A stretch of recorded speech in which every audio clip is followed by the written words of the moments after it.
So this video is going to be depressing, and I only have 7 days left on this app apparently, so buckle up because I'm just going to keep informing until it disappears. Yesterday I made a video and I specifically showed how during Trump's Mar-a-Lago little press conference, he introduced a gentleman who is from the UAE who is going to be investing $20 billion. In case you missed it, Been amazing news for me and my family when he was elected in November.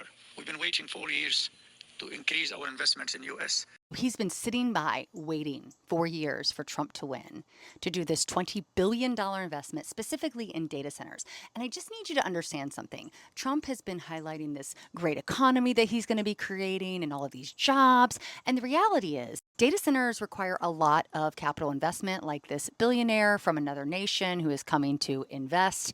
And on average, these projects create roughly 30 to 50 permanent jobs. That's it. These are not job creators. At best, you'll see 200 positions, and many times they are specialized temp agency positions. Also worth noting, outside of the electricity and water use, which again is being purchased from typically monopolies within each state, these data centers buy very little from the local community. The local community is not going to fiscally benefit from these data centers. Also worth noting, these data centers require an enormous amount of energy to function and run. And we have an incoming administration that has done nothing but demean and crap all over seeking out new energy sources that are cleaner. Okay, for example, wind turbines. He literally talks about how horrible they are.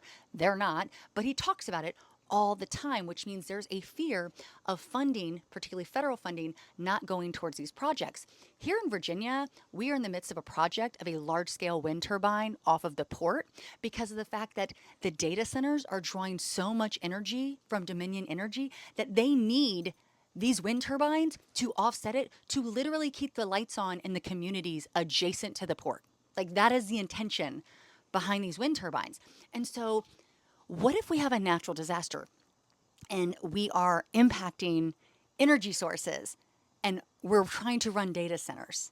I don't think people understand the fact that the investments that he is giving subsidies to, that he is giving tax breaks and inviting here of foreign intelligence, mind you, that are going to have access to this data and this AI, they are not bringing jobs. They are not benefiting the communities that they are being placed in. And they're quite literally putting a strain on our already existing resources to keep our lights on, to keep our water running. I like I'm watching what's happening in California and I cannot even imagine the experience. And I'm thinking about what happens when we are further draining our literal resources, that we are further harming the climate so that these instances are going to be elevated and happening even more often. Look, I don't want to be doom and gloom, but the reality is we have some real concerns about the ideals that are coming into the White House and how they are not about America first. They are not about making this country great, okay? They are about increasing the wealth gap. They are about giving oligarchs literal control at a higher level. Like right now, we have TikTok that is going to be going away because there's risk. Meanwhile, Meta has foreign interference, has sold our data.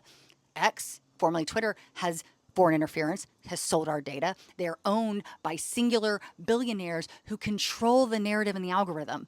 But we're supposed to be worried about censorship. Dark days. Dark days.